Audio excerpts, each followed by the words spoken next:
Remember your trekking experiences when you go out trekking with your friends, and when it actually happens at the end of the trek, you're almost drained out by the end of the trek, right? And you feel that you've conquered the world. Sounds cute when you consider who's today's guest.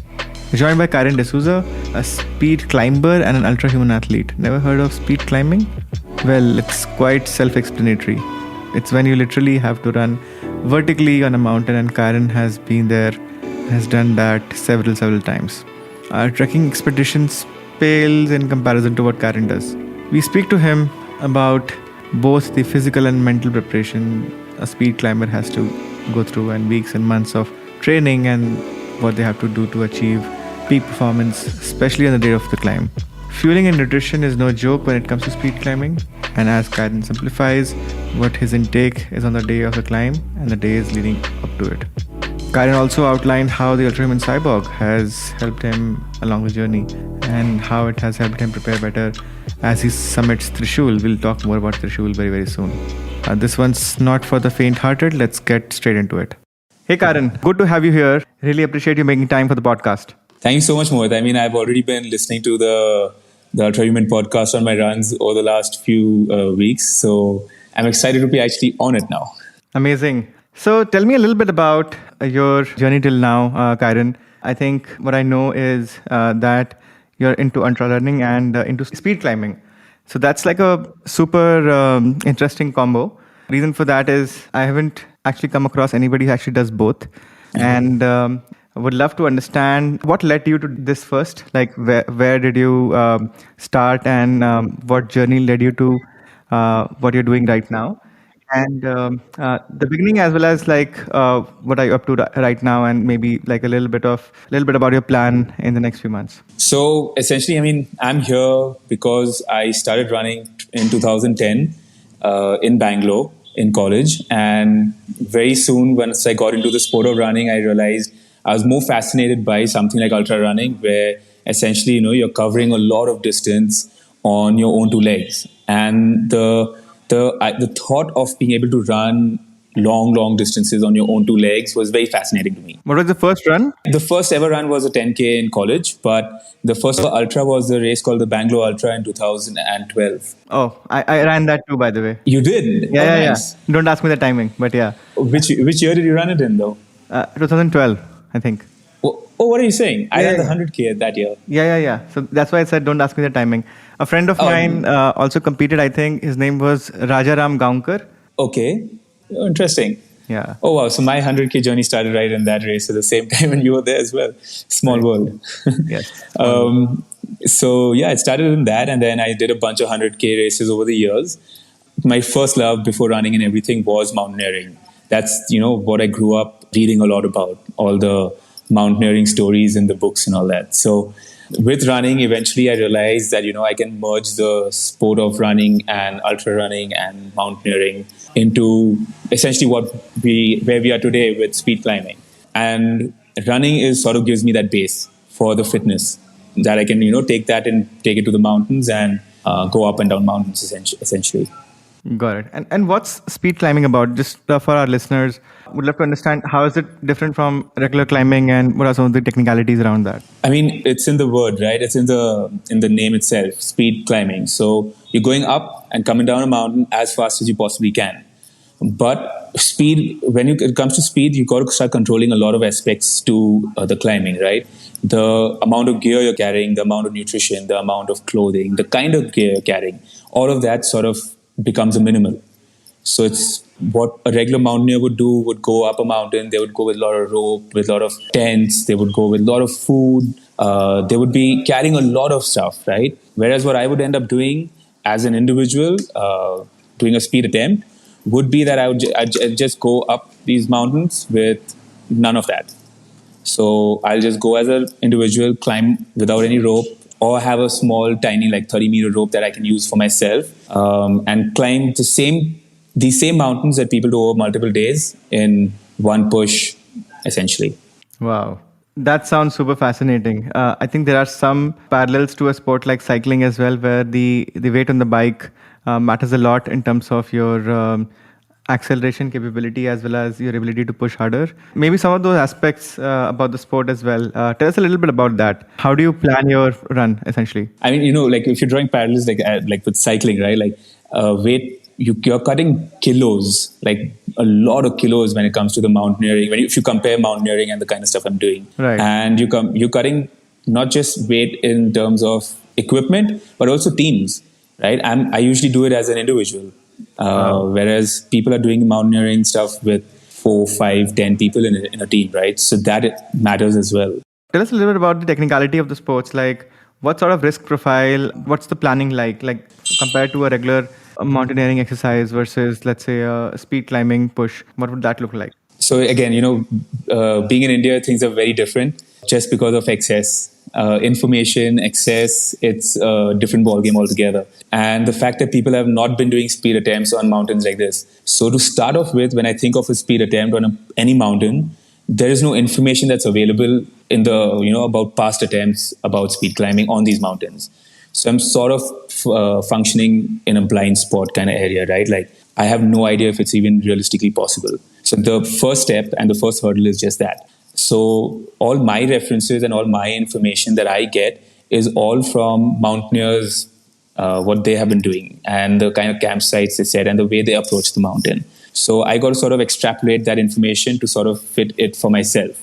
So as it is now, when you're extrapolating and you're playing around with information, there's a lot of ifs and buts that could be there, right?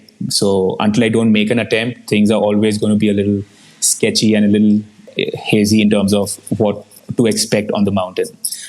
But then you have the regular mountaineering challenges that get sort of that increase because I'm doing it as an individual. The fact that I have to navigate things on the mountain myself. I need to be prepared for any situation on the mountain alone.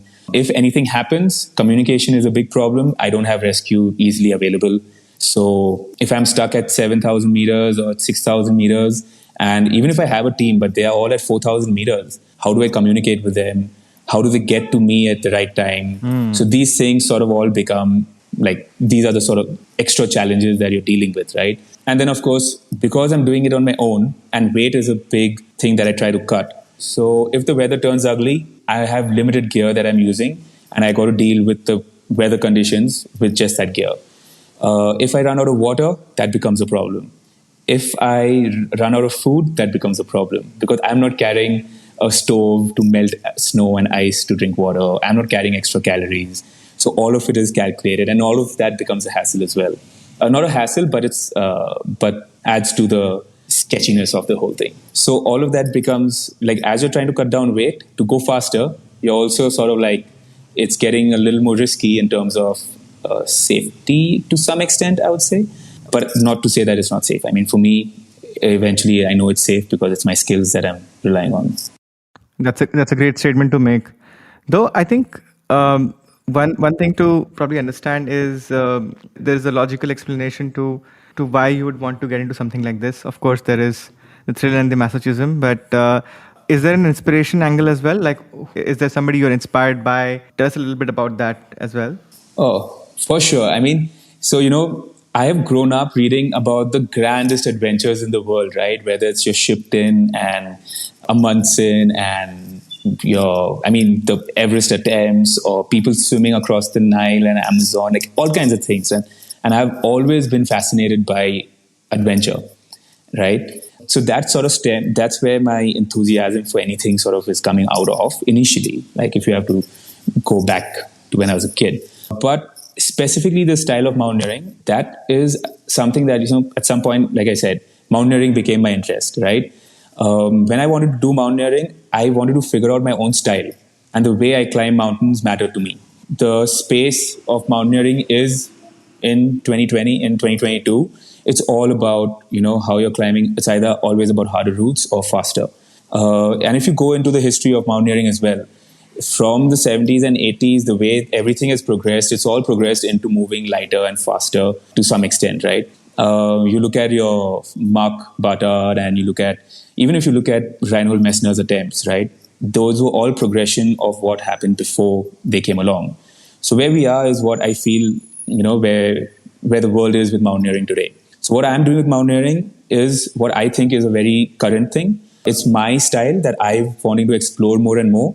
And sadly, I've not seen enough of it happen in the Indian mountaineering space. Whereas if you look at it globally in the Alps, if you look at it in Nepal, if you look at it in any mountain range, pretty much anywhere, you will see a lot of people who have been doing things like this throughout the years, not just recently, like for many years. You look at Mont Blanc and the speed attempts that have happened on Matterhorn and Mont Blanc since the 90s and all that. So Yeah, I mean, I recently stumbled upon the Nirmal Pooja's 14 peaks. Poojas. Yeah, 14 Yeah. peaks. I mean, that's another extension of the way the space is growing, right? Like he's done what people did was 7 years in 7 months, essentially. Wow.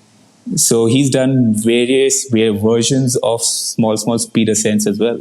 I mean, what stops one from thinking that this guy is a crazy guy, right? And doesn't make sense. But aren't we all a little crazy? Yeah, of course. And it's a good thing to be that, I guess. Although I would say that NIMS is a little bit on the crazier side. I think 7 years and 6 months. I mean, the Netflix documentary film seemed challenging. Not forget the feat. Yeah. I mean, yeah. Yeah, I mean, I'm pretty fascinated by the way Nirmal Pooja has sort of, approached his whole project as well. And it's pretty interesting because I actually read about a person, Wojtek Kotyka, who had mentioned that, doing all 14,000 meters in a season was a realistic thing. And this was something he had mentioned in the 80s. And one season is essentially 7 months or something. So, and Nirmal Pooja sort of like made it happen last 2 years back. So, man, it's almost like Daredevil. Like it's beyond sports, right? I think there's an element of Daredevil for sure in this. The amount of risk and the thrill and the adrenaline and the type of feat this is. I don't know because it'd be hard for me to comment on an 8,000 meter project since I've not been on 8,000 meters. But I think what's more fascinating is not the fact that he pulled off the project, but that he had the guts to actually go ahead and make it happen. It's like saying it and dreaming it is one thing, but he actually made it happen. And that's, I think, a bigger deal. Yeah. I think I listened to one of the podcasts where he's speaking to Joe Rogan, and I think he says that there was no funding. There was nothing at all. Exactly. He left his pension payment to actually pursue this.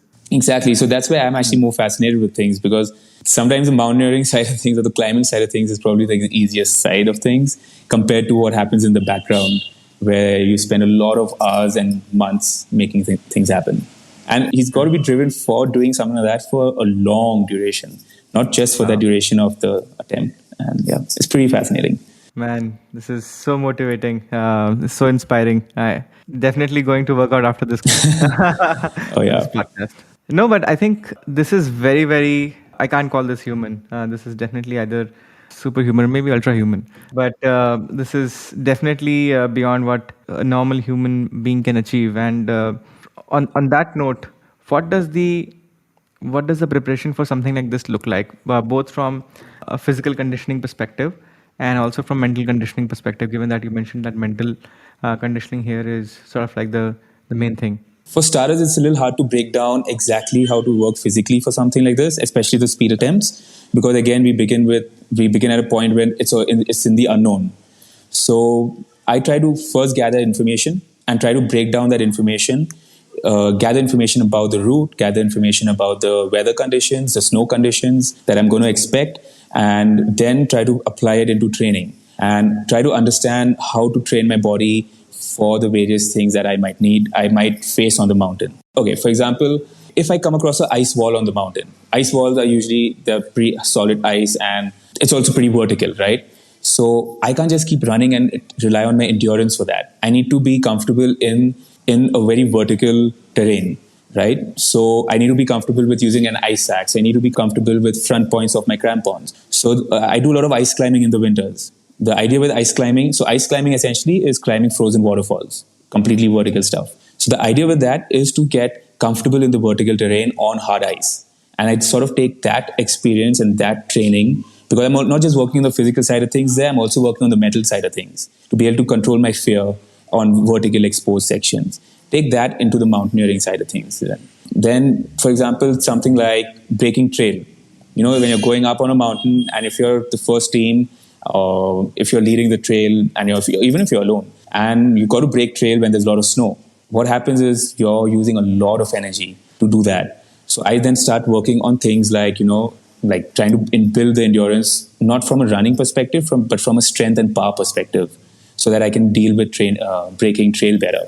Breathing, I mean, with the performance program that I'm on with Ultrahuman, we're working on the breathing side of things, right? And as you're going up in altitude, everyone knows there's less oxygen.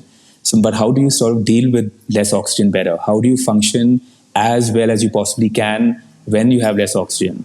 And I'm working at a higher effort than most people would. So how do I still work at a higher effort and keep pushing myself?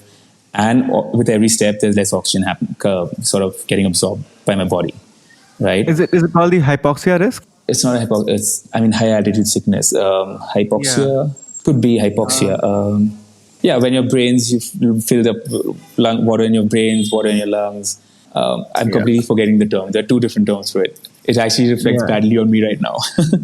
No. Acute mountain sickness, AMS. That's AMS. That's acute mountain sickness. But then you have one where your water fills up into your lungs, and then there's one where it fills up into your brain. Cerebral edema and pulmonary edema. HAPE and HACE. HAPE and HACE, yes. It came while we were speaking. Wow. So the probability of HAPE and HACE is actually higher, given that you almost get no time to adapt?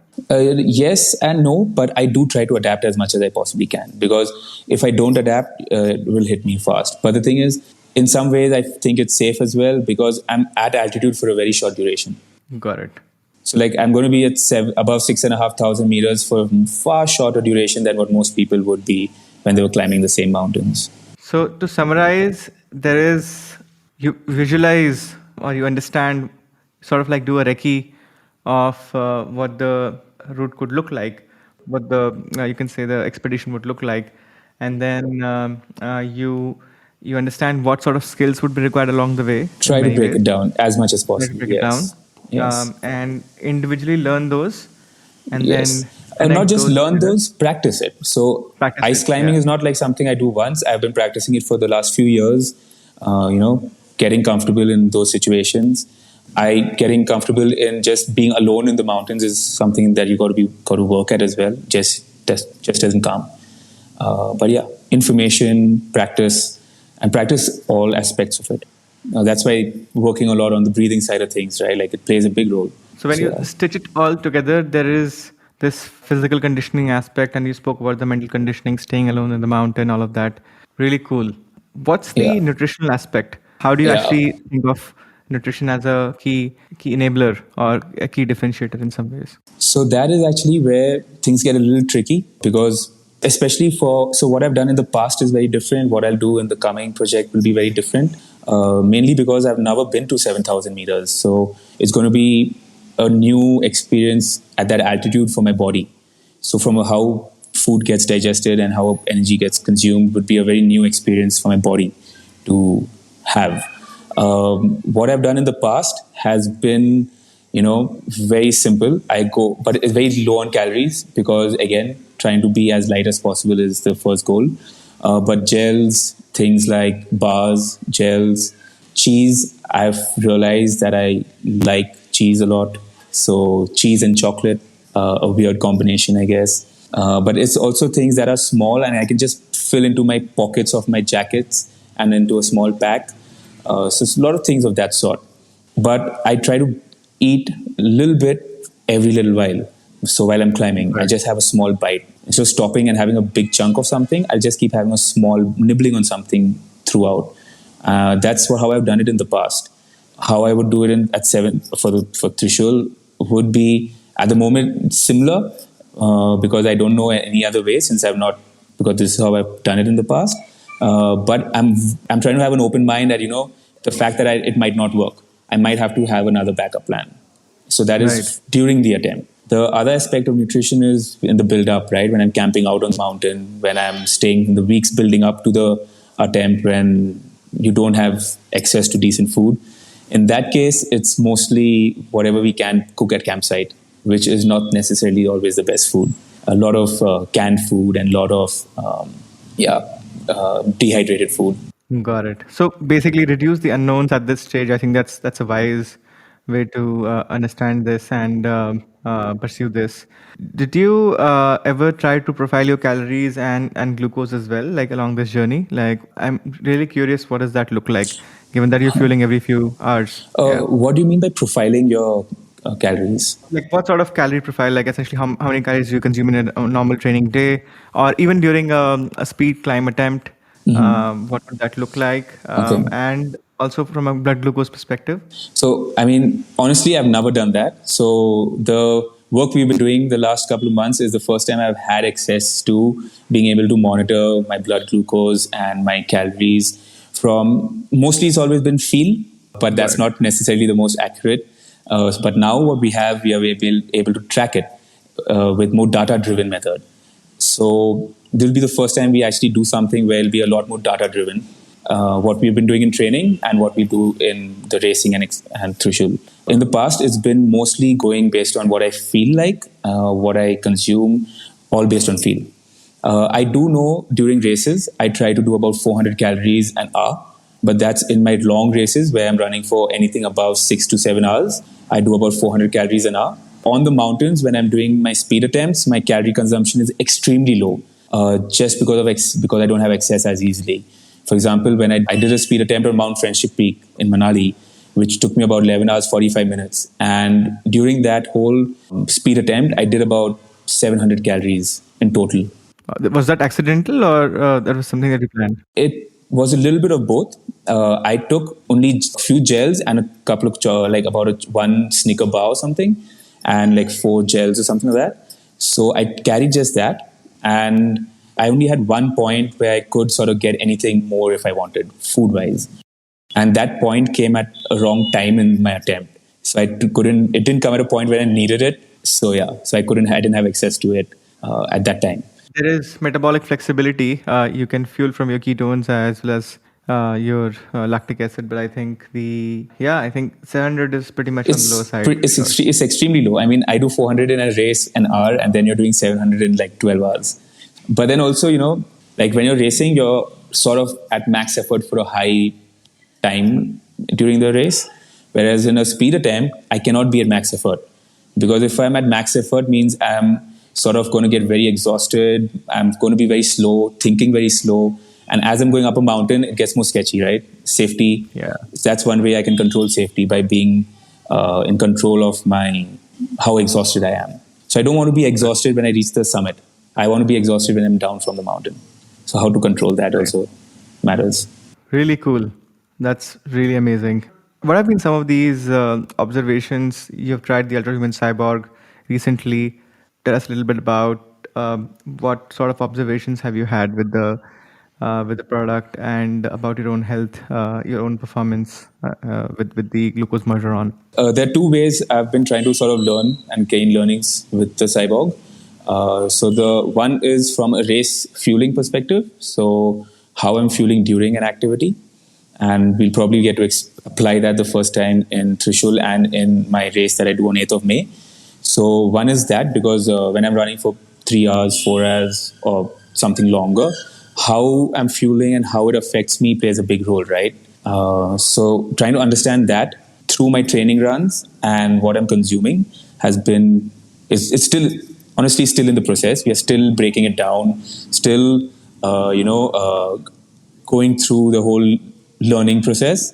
But I'm learning about what I should not be doing or how to improve things.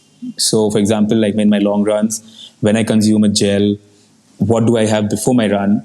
For example, I always thought, okay, if I have a banana and go for a run, I'm sorted. But it doesn't necessarily work that way, right? It's about what I eat plays a big role in fueling me, optimizing my fueling for the initial sections of my running. Just going and having a gel whenever the companies suggest also doesn't work that way. So trying to understand how often I need a gel and what do I need with the gel. Do I need water? Can I just do just gels?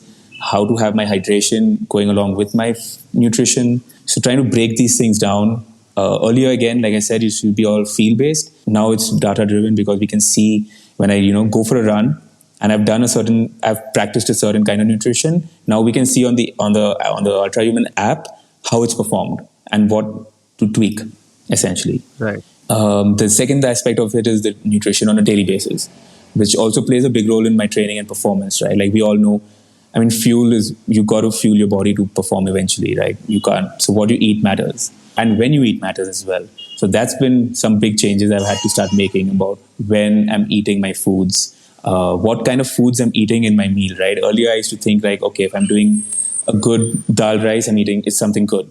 But trying to break down and understand, adding fat to it, adding some, changing the rice that I'm eating because of how it's actually getting absorbed in my body. These are learnings that I've been having constantly.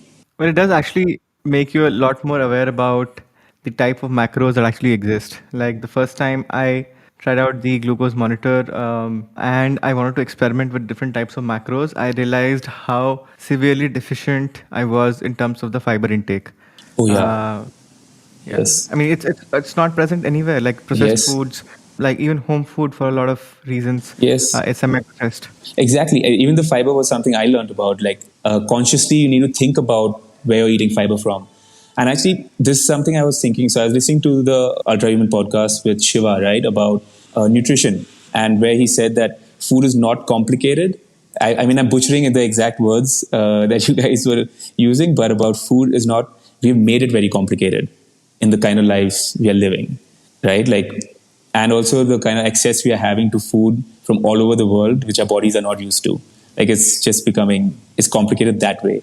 So trying to like understand and yeah, like everything we're eating and how it's affecting our body is definitely like playing a big role. Well, I think humanity definitely attempted to make it more scalable and simple. Maybe the intent was in the right place long back, maybe during the World War or during the industrial era, where you wanted to just scale up food in a safe way. You can also call it germ-free food. But today there is potentially no war, and there is no. You don't have a food problem. You have a food storage problem. You have True. a processed food problem. Really, Exactly. to be Exactly. honest. True. So the same systems don't apply. True, exactly. I mean, that's the thing, right? Like, it was created for, like, processed food was created for a certain reason, but we are in a place where it's being used in a very different fashion altogether. And naturally, how our bodies are dealing with it is so unknown. But now with the cyborg, we're getting, Survivability versus profits, right? So yes. But now with the cyborg, we're getting to understand this better, which is also quite a great thing, right? You're getting to understand how anything, even for a matter like a packet of chips, how it affects us. no, it's a start. It's a start really, because when you actually think about going to any, like when you go to a grocery store today, and we did this experiment a few weeks back. I went to a large grocery store, and I went to one of the, because it was a large store, I went to one of the, you can say one of the corners, one of the shelves, large shelf essentially of food, where there was some, like you can say a section around, you can say easy munchables, and almost 70% of all the food items on the shelf were labeled, or more actually, were labeled as healthy. Yeah. And honestly, that's the I'm biggest guilty of problem. falling for that trap for sure. It's insane, because there is healthy, then there is natural, Yes. and then there is organic. Organic. Right? And these are used very, very interchangeably sometimes. Like for example, there was, without naming the company, of course, there is a company that makes new age candy bars without sugar but using jaggery. Just like a regular processed sugar, they use non-processed sugar, but they're calling it natural and healthy. And that's weird, right? Because it's the same sugar. Yeah. I mean, yes, it's less processed. Yeah. But that does not make it healthy, Healthy. right? I mean, Yeah. you can call it less processed. That's perfectly fine, because that's what it is. Yeah. Yeah. But that's why it's pretty like freely used, a lot of the terms. Yeah. I mean, it's so confusing. Like we do come across so many people now, like insane that a lot of people, like I speak to, they say that I'm off sugar for the last 1 year, and I'm like, wow, that's amazing. Yeah. What have you been eating? And like, no, I switched to jaggery, and I switched Yeah. to natural fruits, and Yeah. it's like that's sugar. Yeah. Yeah. Exactly. That's not off sugar. No, this is so cool. This is, I think, especially learning from or hearing this from somebody who's actually pushing their body to the extreme end, being aware about nutrition is sort of like a whole new dimension of performance. Exactly. I mean, it's honestly, I find it complicated, and I think it is complicated if I'm not mistaken. But yeah, we got to start somewhere, and I think it's becoming more complicated because of sometimes how a lot of your diet plans and everything that exist, and everyone's saying it's healthy, and you have various everyone who stands up for things and everything. So it gets more and more complicated. You get swayed by who you listen to and who you follow, and like you don't through what you're doing right now. You're sort of providing a way to be a little more informed and not just get swayed blindly by anything. No, that's a great perspective to have. Okay, so you mentioned Trishul. Tell us a little bit about it. Like, I think for our listeners, they'd be interested to understand, like, what does the attempt look like, and what does it actually mean? All right, so Trishul is a 7,000 meter peak in Uttarakhand, and it was first climbed, if I'm not mistaken, in 1907. So it was climbed in 1907, and that was at that point one of the highest sort of mountains that was climbed. So since then, naturally, world has moved on, but Trishul is still a very beautiful and a very prominent face in mountain in Uttarakhand. It is along the Nanda Devi sanctuary that probably a lot of folks also would know about. And I mean, I've been just honestly tripping on the photos that I've been seeing. I cannot wait to be there. The last climb that if I'm not mistaken, that's the last successful attempt was in 2019, if I'm not mistaken. I mean, I could be wrong. Maybe someone has attempted it after that, successfully attempted it after that. But from as far as I'm aware. What year was this? 2019. So 4 years back. Wow. So yeah, like it's a 7,100 meter peak. So you're now getting into the high altitudes, like really high altitudes in mountaineering. And I'm trying to remember who had climbed it. It was climbed Longstaff. Yes. TG Longstaff, if I'm not mistaken. He had climbed it in 1907. So yeah, a speed attempt in the Indian mountains on a 7,000 meter has never really happened. And honestly, Indians have not been doing speed attempts in the Indian mountains. So I've done one on a 6,000 and a 5,000er. So this is the first time we'll be doing it on a 7,000er. And it'll be the first for a 7,000 meter peak as well, in the Indian mountains at least. Wow. Man, this is giving me some real chills. I was just Googling Trishul Mountain, and it does look like a Trishul. Yeah, you have three Trishul 1, 2, 3. And if you see some of the photos, they look real pretty.